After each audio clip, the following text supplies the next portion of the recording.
The point of all this is that in the middle of the greatest bull market that gold has ever seen, the gold price fell by 50%, with the bull market still being intact.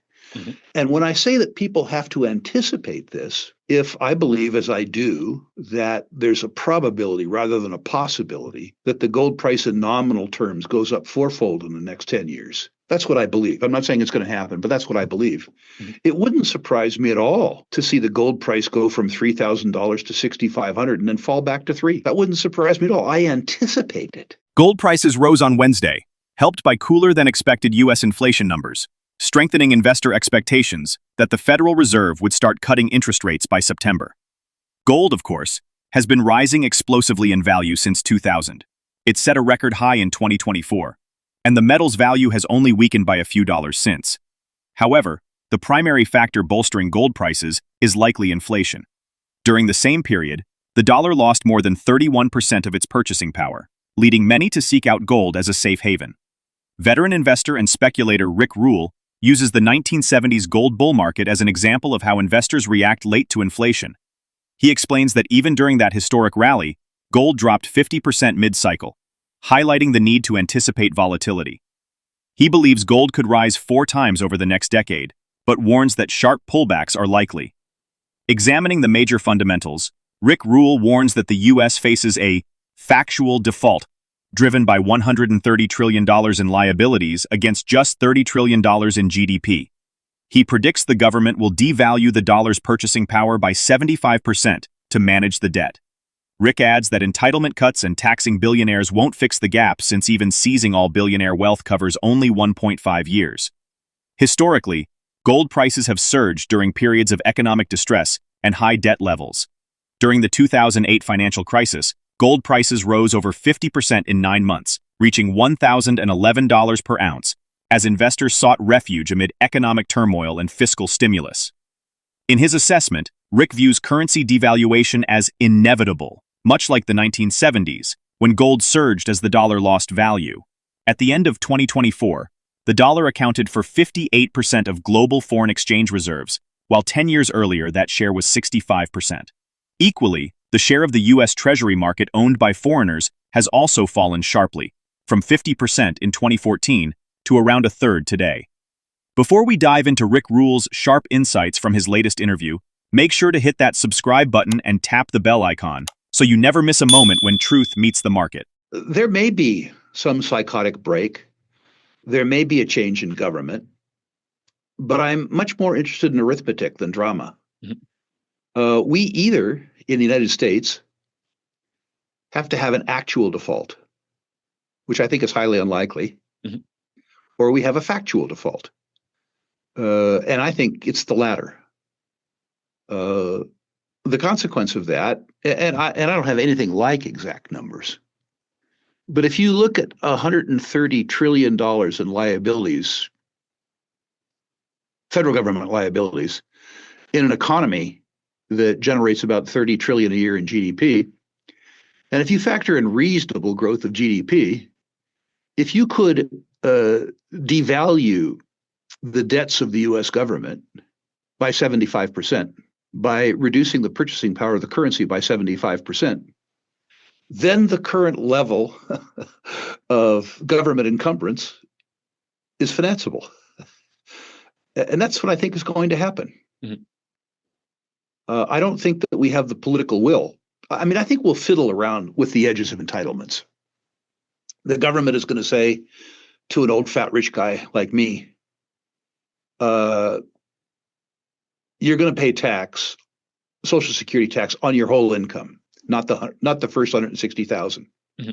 And then they're going to say to me too, we're going to means test it. Despite the fact that you're paying on all your income, you ain't going to get any. I mean, that's going to happen. We're going to have a war against the rich. I get it. We're also going to change the age for vesting. When Social Security was instituted, it provided poverty level subsistence at age 65. And the average life expectancy of an American male was 66 years. So it provided poverty level existence for 1 year. Mm-hmm. Average life expectancy of an American male is something like 80 years now. The eligibility is down to 62, and there's a disability provision. They're going to have to change a lot of that stuff, but it's not enough. It's not enough. The big thinkers, and by the way, the beneficiaries, folks my age who say, I paid into it, I get it, I deserve it, Mhm. So what if you paid into it? So what if you deserve it? You ain't going to get it. We need to understand that, and we need to prepare ourselves for it. The big thinkers in Congress say tax the billionaires. That's the solution. Tax the billionaires. Again, let's do the math. The number is 130 trillion. It grows by 4 trillion a year. The net worth, aggregate net worth of all of America's billionaires is $6.7 trillion. If you stole all their money, not just increase their tax, you solve the problem for a year and a half. Mhm. The arithmetic is not there.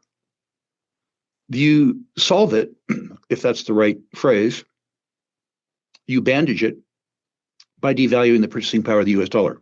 By the way, it's important that your listeners note that this discussion isn't just theoretical. In the decade of the 1970s, when the US dollar lost 75% of its purchasing power, the gold price went up 30-fold. I'm not suggesting the gold price is going to go up 30-fold, but it stands to reason that the nominal price of gold might reflect the deterioration of the purchasing power of the US dollar. If that's true, gold goes up 4-fold. Let's say that the purchasing power of the US dollar does decline by 75%, but gold only goes up 2-fold or 3-fold. It still provides you historic preservation of your savings. That's one thing that individuals can do. And I'm not suggesting, by the way, that everybody put 100% of their savings, their net worth in gold. That's imprudent. I am saying that the market share of precious metals in the US economy relative to other savings and investment assets is 0.5%, down from a 4-decade mean of 2%.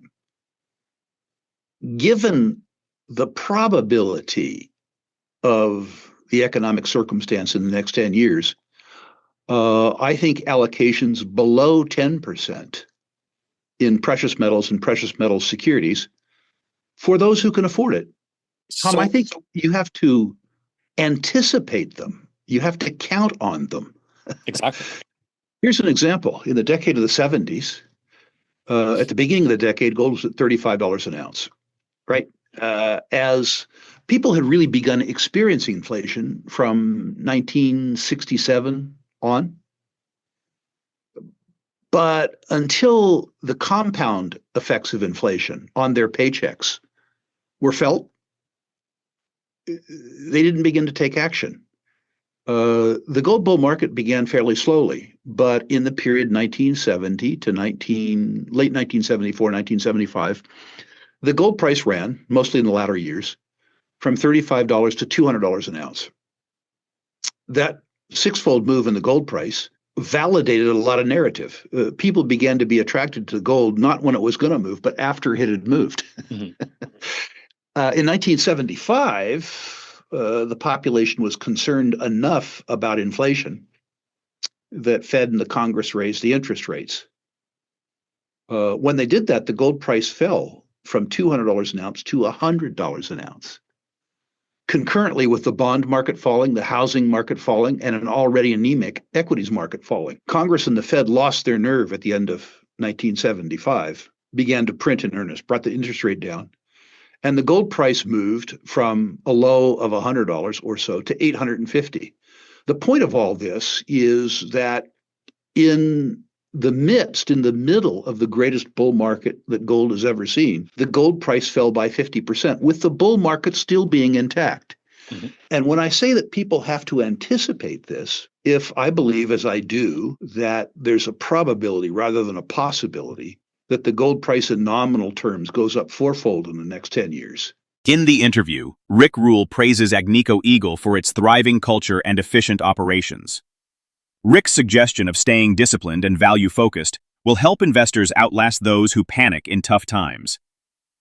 The 2025 risks and opportunities for the gold mining sector highlight a bullish outlook for gold prices, driven by rising geopolitical uncertainty and increased investment in safe haven assets.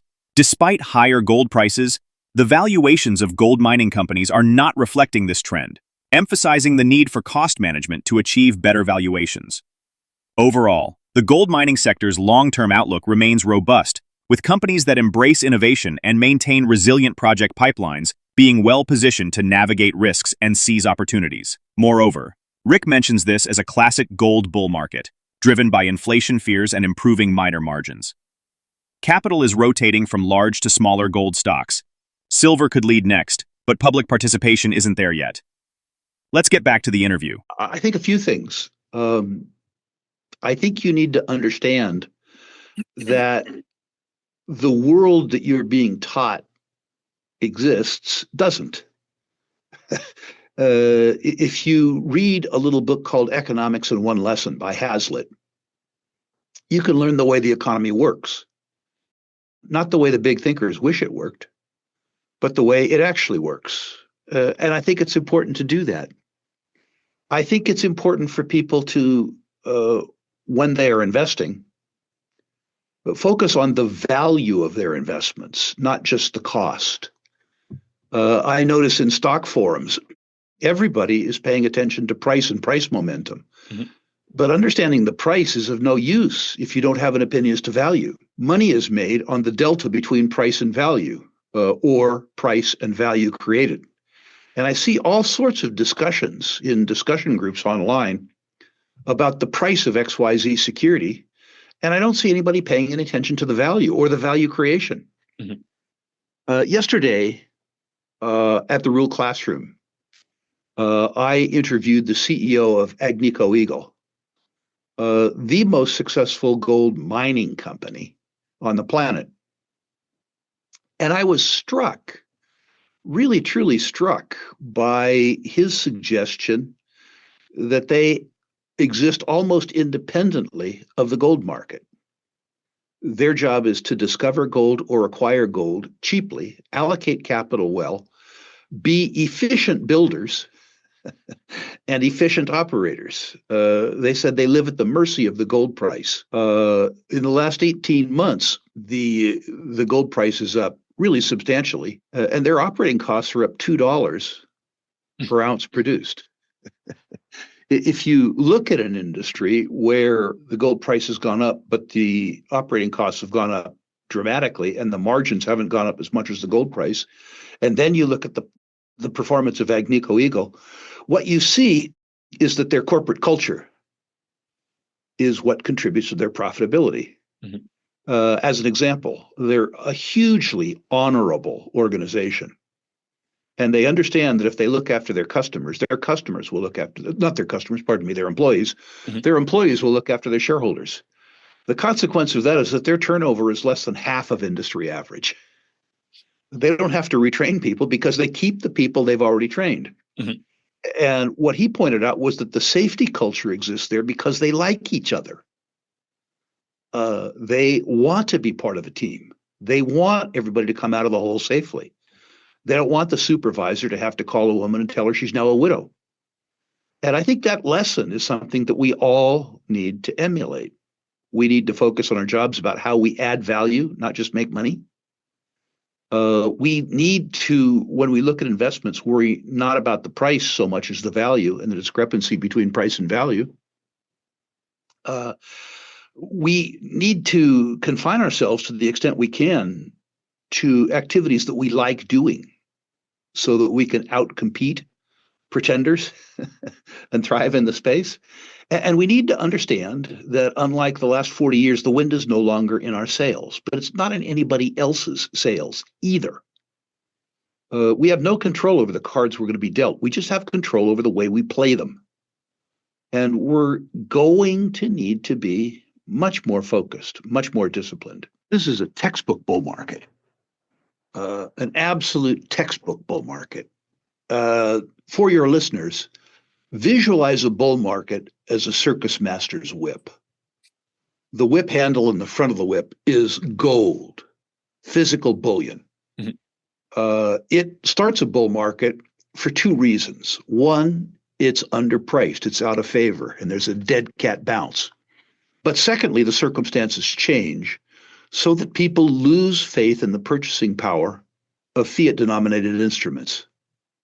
We saw that begin in earnest in 2022. And the gold price ran. Now, I remember being on your show, Tom, and your listeners were concerned about the fact that gold was running, but gold stocks weren't going anywhere. That was easy to explain. There was a group of people, mostly foreign central banks, buying gold, and they don't buy gold stocks. So an asset class that had buyers went up, and an asset class that didn't. In 2023, while the gold price was going up, the inputs to produce gold were going up faster. So although the gold price increased, producers' margins didn't increase, with a couple exceptions. 2024 changed.